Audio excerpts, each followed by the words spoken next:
अस्सलाम वालेकुम। पेशे खिदमत है दिलों को लरजाती आसेबी कहानी लाल साधु का पांचवा हिस्सा। पिछली एपिसोड में आपने सुना था कि हामिद और मेहर निगार मिलकर लाल साधु की तलाश में निकलते हैं और फिर उनका टकराव लाल साधु के चेले राधु से हो जाता है, जो अपनी 20 बदरूहों के साथ उनकी राह में हायल हो जाता है। और हामिद अली और मेहर निगार मिलकर उसकी बदरूहों का मुकाबला करके उसे ख़त्म कर देते हैं। और फिर हामिद अली राधू को इस्लाम की तरगीब देता है। उसके बाद राधू इस्लाम ले आता है। उसके बाद थोड़ी देर ही गुजरने पाई थी कि राधू ने अल्लाह बर हक का नारा मारा और दौड़कर महर निगार की पैर छू लिए। क्या कर रहे हो राधू? महर निगार घबरा कर परे हट गई। गैर अल्लाह के सामने सर नहीं झुकाते, ये कुफर है। राधू, मैंने उसे मुखातिब किया और उसे कलमा तौहीद पढ़वा दिया, और जब वो नदी में नहाकर फारिग हुआ तो मैंने उसे दोबारा कलमा पढ़वा कर उसका नाम अब्दुल जलील मुंतखब किया। हामिद भाई, ये नदी ज़्यादा गहरी नहीं है, ज़्यादा से ज़्यादा आपकी गर्दन तक गहरी होगी। आप दोपहर होने तक आप दोनों मेरी कुटिया में रहेंगे। कहाँ है तुम्हारी कुटिया? मैंने ही पूछा। इसी नीम में मैदानी जंगल में है, अब्दुल जलील इंतहाई मुसर्रत से बोला। साहिबों, पहले नाश्ता तो कर लो। महर निगार के मुतवज्जा करने पर जैसे ही हम घूमे, जमीन पर दस्तरख्वान सजा हुआ देखा। 20 मिनट में हम नाश्ते से फारिग हो गए। जलील मियाँ, हमने राधू को मुखातिब किया। हम उसकी कुटिया में चटाई पर बैठ चुके थे। ये कुटिया नदी से बमुश्किल 2 फरलांग के फासले पर जंगली बेरों के खारदार दरख्तों के ऐन वस्त में थी। कुटिया में सिर्फ एक आदमी के इस्तेमाल का गंदला सा बिस्तर, चंद मैले कुचैले बर्तन और काही चढ़े मटके के अलावा कुछ भी न था। मेरे और महर निगार के मुतादिद सवालात के जवाबात देते हुए उसने बताया कि यहाँ जहाँ उसकी कुटिया है, अच्छा खासा सरसब्ज और शादाब गांव था। वह अपने माँ बाप और बहनों के साथ उस गांव में पहुंच गया। यहाँ काली माई का बहुत बड़ा मंदिर भी है, जो अब खंडर बन चुका है। इसी गांव से एक एक करके उसके तीनों बहन भाई गायब हो गए। गांव के अक्सर जवान और बच्चे भी आए दिन गायब होते रहते थे। एक दिन जब काली के मंदिर में गया तो उसकी मुलाकात साधु लाल सिंह से हुई और वो उसका दास बन गया। 6 माह की कठिन रियाजत के बाद वो शक्तिमान हो गया, और जब गुरु की इजाज़त से मंदिर से निकला तो पूरा गांव उजड़ चुका था। लोग तरक सकूनत कर चुके थे। दीगर गांव वालों से पता चला कि ये गांव भूतों और चुड़ैलों की आमाजगाह बन चुका है। हर बेरी के दरख्त पर 3-3, 4-4 भूत और चुड़ैलें रहती हैं। दोपहर के बाद से दूसरी सुबह होने तक इस इलाके में कोई इंसान अकेले नहीं फिर सकता। मालूम हुआ कि बच्चों के गम में उसकी माँ बाप मर गए और उसकी ज़मीनों जायदाद काली मंदिर के नाम कर दी गई। लेकिन जब उसने अपनी शक्ति से अपने वालदैन की आत्मा से बातें की तो पता चला कि उसके वालदैन और दोनों बड़े भाइयों को उसी शेर ने खा लिया था, जो साधु लाल सिंह के कब्जे में है, और उसकी तीनों बहनों को उन्हीं सांपों ने डस लिया था, जो साधु लाल की गर्दन से लिपटे रहते हैं। खूनख्वार शेर और कातिल सांपों को साधु लाल ने मेरी शिकायत पर ही अपना गुलाम बना लिया था। फिर साधु लाल आसमे मामूल 3 मरतबा 15 यौम के लिए मंदिर से गायब होता रहा। आखिरी मरतबा जब वो सफ़र से लौटा तो राधू को हुक्म दिया कि वो किसी तरह भी हामिद अली यानी मुझ पर गलबा पा ले। दूसरी तरफ उसने कपल नामी एक बदरू को महर निगार के पीछे लगा दिया था। राधू अपने चंद चुड़ैलों समेत सीतानगर पहुंचा और मुझे बहला फुसलाकर अपने साथ ले गया, वगैरह वगैरह। राधू उर्फ अब्दुल जलील के मुख्तसर रुदास सुन कर लेने के बाद मैं और महर निगार सोच में गुम हो गए।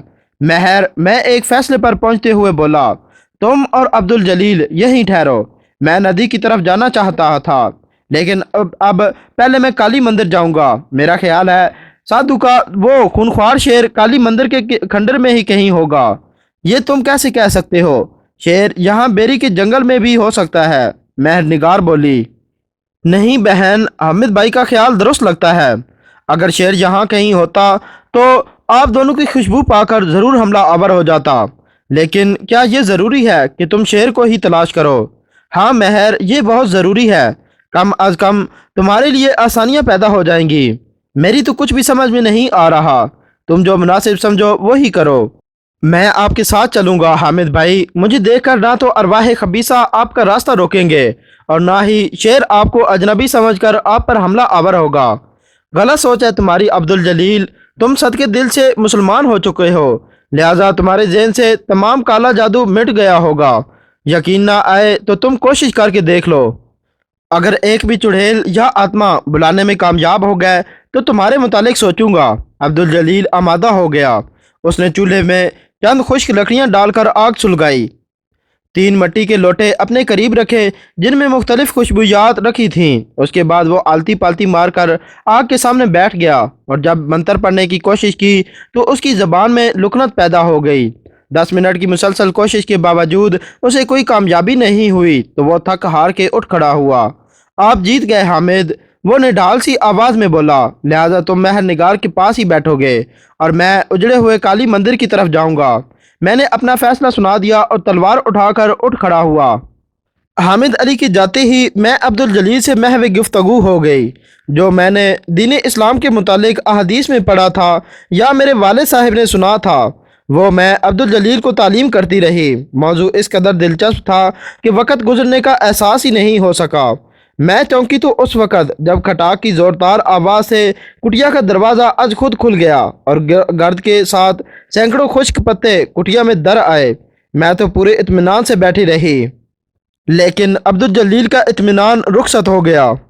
वो आंखें फैलाए बेरी के उन खुश्क पत्तों को हैरत और खौफ भरी नज़रों से तकने लगा जो ज़मीन पर गिरे बगैर झोंपड़ी के महदूद वसतों में लहराने लगे थे। मम मेरी बहन। अब्दुल जलील मेरी तरफ खौफजदा नज़रों से तकते हुए बोला, ये निशानी है शाह भंवरों की जो गुरुनाथ के आते वक्त जाहिर होते हैं।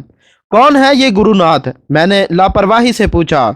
गुरु है साधुलाल सिंह का, अघोरी है। उसी ने साधुलाल सिंह को नाबालिग बच्चों का भेजा दिल जिगर खाने की आदत डाली थी, मंत्र सिखाए थे और ध्यान ज्ञान में लगाया था। काली माई का सेवक है और कई जिंदा इंसानों की बलि ले चुका है। वो मुझे ले जाएगा, काली पर मेरी बलि चढ़ाएगा। हो सकता है वो आपको भी कोई नुकसान पहुंचाए।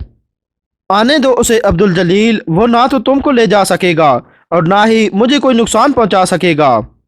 मैंने लापरवाही से जवाब दिया और अपना चाकू निकाल लिया। मुर्शद बाबा का दिया हुआ तावीज़ भी गिरबान से खींचकर जंबर के ऊपर कर दिया। साथ ही मैं बुड़बुड़ाने भी लगी थी।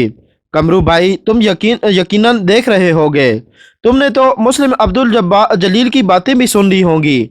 अगर आज एक शैतान अपने मकसद में कामयाब हो जाता है तो आइंदा जिन्नात का खौफ भी इंसान नुमा शैतानों के दिलों से मिट जाएगा।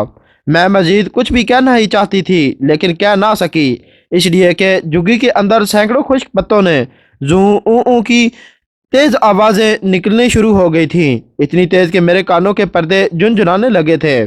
जबकि अब्दुल जलील अपने कानों में उंगलियां ठोंसकर चेहरे पर कर्ब के आसार लिए रकू के बल झुक चुका था। खुले हुए दरवाजे से कराहती हुई हवाएं इस तरह दाखिल हो रही थीं जैसे मौसम सरमा की शदीद सर्दी में जानदारों के मुंह और नथनों से दुधियाई भाप निकलती है। वो भाप तो तनफ़ुस के उतार चढ़ाव से निकलती है, लेकिन यहाँ तो एक तसलसल कायम था। ज़रा देर ही गुजरने पाई थी कि तेज़ तरीन हवा ने जग्गी के महदूम वसत में सिगरेट के धुएं की तरह यकजा होकर बल खाना शुरू कर दिया। मैंने खौफजदा हुए बगैर आगे बढ़कर अब्दुल जलील को उसकी कमीज का कॉलर पकड़कर खड़ा किया और उसके कान के करीब चिल्लाती हुई आवाज में बोली, जलील भाई मेरी पुश्त पर आ जाओ। नहीं बहना, जान दे दूंगा लेकिन अपनी बहन पर आंच तक ना आने दूंगा। वो मेरी तरफ तकने की नाकाम कोशिश करते हुए बोला। नाकाम इसलिए कि गर्दो गुबार ने जुग्गी के पूरे अंदरूनी माहौल को अपनी लपेट में लिया हुआ था। जलील का बिस्तर और बर्तन वगैरह इस तरह उड़ते रहे थे जैसे उनके पर निकल आए हों। जिद ना करो भाई, अल्लाह के फजल करम से ना मुझे कुछ होगा और ना ही मैं तुम्हें कुछ होने दूंगी। मेरे इन अल्फाज को सुनकर अब्दुल जलील इस तरह चौंक पड़ा जैसे मैं किसी और दुनिया की मखलूक हूँ। वजह यह थी कि आवाज़ तो मेरी ही थी और मेरे ही मुंह से निकली थी, लेकिन मेरी नहीं थी। ना ही उसकी अदायगी में मेरे इरादे का कोई दखल था, बल्कि ये आवाज़ मेरे जिन भाई कमरुद्दीन की थी, ऐसी हैबतनाक जैसी सावन के बादल गरज रहे हों। सैरजदा कैफियत में अब्दुल जलील मेरी पुश्त पर पहुँच गया। इतनी सी देर में बल खाता हुआ तूफान एक इंसानी जिसामत पा चुका था। गो के हनूज उसके नकूश बज़ाहिर नहीं हुए थे। वो इंसानी वजूद में आ गया और शोर एकदम से थम गया, लेकिन बेरी के खुश्क पत्तों का रक्स जारी रहा। भू ऊ की आवाज़ें जारी रहीं, तूफानी हवा चलती रही और अब्दुल जलील का सामान इधर से उधर उड़ता रहा। अब्दुल जलील मेरी पुश्त पर खड़ा हुआ उस शख्स को तक रहा था جو قد کے لحاظ سے 6 فٹ سے نکلا ہوا تھا۔ اس کے سر کے سفید بال عورتوں کی طرح بالوں کی طرح لمبے اور شانوں تک جھولتے ہوئے تھے۔ اس کی داڑھی کافی لمبی، گھنی اور سفید بکھری ہوئی تھی، اور مونچھ کے بال بھی اس قدر گھنے تھے کہ اس کے ہونٹ تک ڈھلک گئے تھے۔ اس کی ناک لمبی، اٹھی ہوئی اور طوطے کی طرح خمدار تھی۔ اس کی آنکھیں دیے کی طرح بڑی بڑی اور آگ کی طرح سلگ رہی تھی۔ رادھو، تو نے اپنا مذہب نشٹ کر دیا۔ وہ جب بولا تو یوں لگا جیسے سادھو لال سنگھ کا شیر دھاڑنے لگا ہے۔ مجھے میرے بالکیوں نے بتایا کہ تو مسلمان ہو گیا ہے، دیویوں اور دیوتاؤں کو مخالف ہو گیا ہے۔ کیا سچ ہے؟ ہاں سچ ہے، میں جلیل کے بولنے سے پہلے بول اٹھی، اور میری آواز سن کر وہ بری طرح چونک پڑا، لیکن پلک جھپکنے کی دیر میں نارمل ہو گیا۔ اس کا پورا جسم ننگا تھا، اور اس کے جسم پر لمبے اور مٹیالے رنگ کے بال تھے، البتہ کمر سے نچلے حصے تک وہ دھوتی باندھے ہوئے تھا۔ میں رادھو سے مخاطب ہوں لڑکی، جواب میں وہ مجھے گھورتے ہوئے گھرایا۔ میری بہن کو کچھ نہ کہنا گرو ناتھ۔ جلیل میری پشت سے آگے نکلنا ہی چاہتا تھا کہ میں نے ہاتھ بڑھا کر اسے روک دیا۔ ہاں یہ سچ ہے کہ میں مسلمان ہو چکا ہوں، دیویوں اور دیوتاؤں کا مخالف اس لیے ہوا ہوں کہ وہ اپنی حفاظت بھی نہیں کر سکتے۔ گرو ناتھ خاموش کھڑا رہا اور اس نے آنکھیں موند لی۔ میں جا رہا ہوں رادھو، اب تم بچ سکتا ہے تو بچا سکتا ہے تو بچا لے اس لڑکی کو۔ کہنے کے ساتھ ہی اس کا وجود تحلیل ہونے لگا۔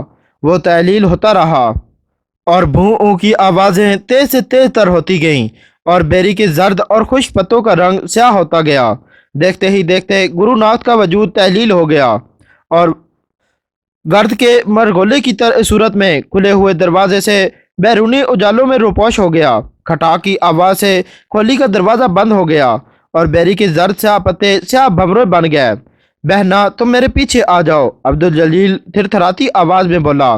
3 بہنوں کے بعد میں چوتھی بہن کو کھونا نہیں چاہتا۔ جیسے ہی یہ زہریلے اور آدم خور بھمرے میرے جسم سے چمٹے، تم جھگی سے باہر وہ اپنا جملہ مکمل نہ کر سکا، اس لیے کہ میری آنکھوں سے 2 چمکتی گیندیں سی نکلیں، جیسے دھوپ میں شیشے کی 2 بلب چمک رہے ہوں۔ آن واحد میں وہ گیندیں زمین سے چگی کی چھت تک ایک دیوار کی طرح تن گئیں۔ تمام بھمروں اور ہمارے درمیان چمکیلی دیوار تن سی گئی۔ ہم بھمروں کو بھنبھناتے ہوئے بآسانی سے دیکھ رہے تھے۔ اچانک تمام بھمرے سیاہ بادل کی طرح ہم پر حملہ آور ہو گئے، اور جیسے ہی چمکیلی دیوار سے ٹکرائے، شوں اوں کی اس قدر محب آواز ہوئی کہ میں نے بھی جھنجھلا کر اپنے کانوں میں انگلیاں ٹھونس لیں۔ وہ سیاہ تو پہلے ہی سے تھے، اس پر ستم یہ ہوا کہ جیسے ہی بھمرے چمکیلی دیوار سے ٹکراتے، جل کر خاکستر ہو جاتے۔ ذرا سی دیر میں تمام بھمرے جل کر زمین پر ڈھیر ہو گئے۔ یہ انوکھا اور ہوش اڑا دینے والا منظر دیکھ کر عبدالجلیل مبہوت سا ہو کر رہ گیا۔ وہ زمین پر ہی پتھرائی ہوئی نظروں سے تکنے میں مصروف تھا کہ چمکیلی دیوار پلک جھپکنے کی دیر میں سمٹ کر 2 گیندیں بن گئیں، اور دونوں گیندیں میری آنکھوں میں ڈوب گئیں۔ عبدالجلیل، اب جو میں نے جلیل کو مخاطب کیا تو آواز میری اپنی تھی۔ وہ چونکا، کہاں کھو گئے آپ اتنی چھوٹی سی عمر میں اس قدر شکتیمان ہوگی، میں سوچ بھی نہیں سکتا۔ میں شکتیمان نہیں ہوں جلیل بھائی، بلکہ میرا پروردگار ہر ایک کی سوچ سے لاکھوں گنا شکتیمان ہے۔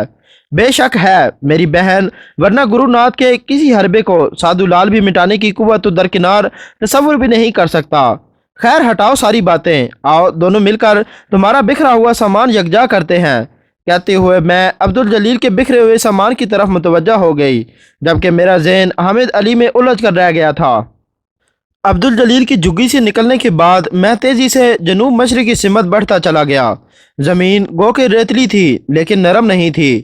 ہر طرف بیری کے خشک اور نیم سبز پتے بکھرے ہوئے تھے، کانٹے بھی تھے اور کانٹوں دار جھاڑیاں بھی تھیں۔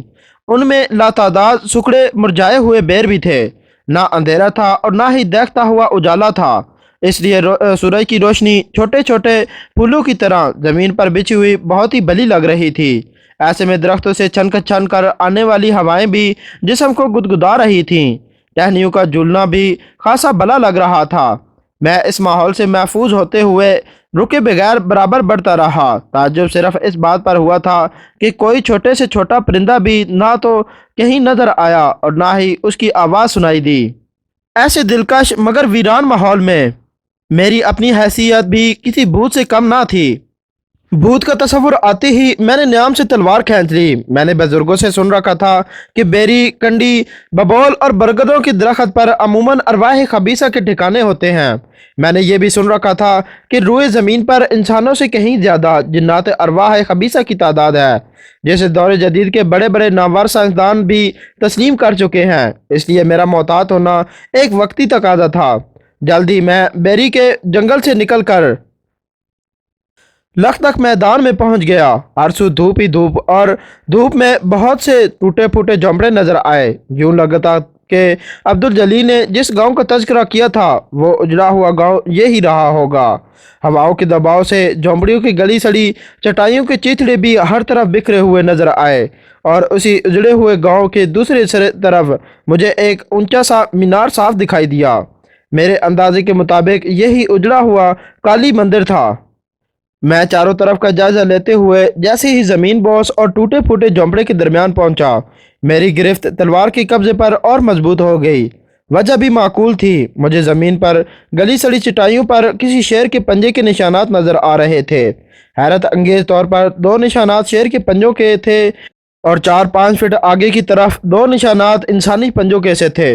यूं लगता था कि कोई शेर ऐसा है जिसके पिछली टांगें तो शेर की रही होंगी और अगली टांगें इंसानी पंजों की तरह रही होंगी। कहाँ जा रहे हो अजल रसीदा इंसान? गैर मुतवक्का तौर पर एक निस्वानी आवाज़ सुनकर मैं ठिठक कर रुक तो गया, लेकिन मेरा दिल बंदर वाले की डुगडुगी की तरह बजने लगा। मेरे जहन पर गोया आंधियां सी खड़ी हुई। मैंने बड़ी तेजी से चारों तरफ का जायजा लिया, मगर झुके झुकाए झोंपड़े और सुनाटे वीराने के अलावा मुझे कोई भी नजर नहीं आया। कौन है? मैं धड़कते दिल से पुकार उठा। मुझे मेरी ही आवाज़ से खौफ महसूस होने लगा था। कोई जवाब ना पाकर मैं अज खुद झिम्पी हुए अंदाज में मुस्कुराया और माहौल के भयानकपन का वाहिमा समझकर फिर से अपनी तवज्जो निशानात की तरफ मुंतमिल करके निशानात के ताक़ुब में बढ़ना शुरू कर दिया। साथ ही लाहौल पढ़ने के बाद मैंने सूरत मुल्क की तिलावत शुरू कर दी थी। आगे ना जा मुसले। मुझे फिर एक जनाना आवाज़ सुनाई दी, मगर मैंने सुनी अनसुनी करके अपनी रफ्तार मजीद तेज कर दी। क्यों मौत के मुंह में जा रहा है? छोकरे, जनाना आवाज फिर उभरी। यूं लगा जैसे मेरे पीछे चंद ही फुट के फासले पर से कोई औरत मुझे मुखातिब कर रही है। मैंने अब भी कोई जवाब ना दिया और ना ही रुकने की कोशिश की। वैसे भी मैं सूरत मुल्क की तिलावत में मसरूफ था। अरे जालिम, जरा मेरी तरफ भी तो देख ले। अब मैं रुक गया। सूरत मुल्क भी पढ़ चुका था। इस मर्तबा आवाज मेरी बाएं जानिब से भरी उभरी थी। मैंने जैसे ही बाएं तरफ नजरें डाली, मेरा वजूद गुदगुदा कर रह गया। वो कोई नौजवान सी लड़की थी। घाघरा पहने संदली पर बैठी थी, जैसे धूप सेंक रही हो। नाव से ऊपर का जिस्म उसने ब्लाउज से ढांप रखा था। उस दूध की तरह सफ़ेद और नारंगी की सी रंगत की कलाइयों में कोहनी तक किसी जानवर की दांतों से बने हुए कंगन पहने हुए थे। उसका चेहरा और चेहरे के नकूश इस कदर पुरकशिश थे कि जन बेजार भी देख ले तो मबहूत सा होकर रह जाए। वो नंगे सर थी। उसके सर के बाल इतने लंबे थे कि जमीन पर भी बिखरे गए थे। वो मुस्कुरा रही थी और उसके कटोरे जैसी आंखों से शरारत सी निकल रही थी। बहना, अगर आप इजाज़त दें तो मैं बाहर का जायज़ा ले लूं।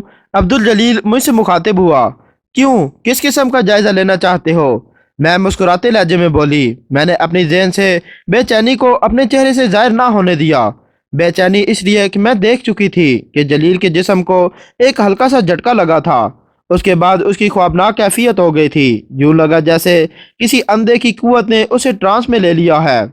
यूं ही खाली खाली बैठे बैठे उकता गया हूं ना। जलील ने बदस्तूर ख्वाबनाक लहजे में जवाब दिया। ठीक है, मैं भी उकताहट महसूस कर रही हूँ। तुम्हारे साथ ही चलूंगी, मैं उठते हुए बोली। मेरी नज़रें जलील के चेहरे पर जमी हुई थी। मैंने साफ महसूस किया कि उसे मेरा साथ नागवार महसूस हो रहा है। गोया वो पूरी तरह ट्रांस में नहीं था, बल्कि नीम ट्रांस में था। दरवाजे पर हल्का सा हाथ मारते ही चिड़चिड़ाहट के आवाज़ से कबाड़ खुल गया और खुली हुई हवा के झोंके मेरे वजूद से टकराए। मुझसे पहले जलील बाहर निकल था। मैं उसके पीछे पीछे थी। यहाँ चौंके इक्का दुक्का बेरी की दरख्त थे और दूर दूर तक, इसलिए हर तरफ धूप बिफरी हुई थी।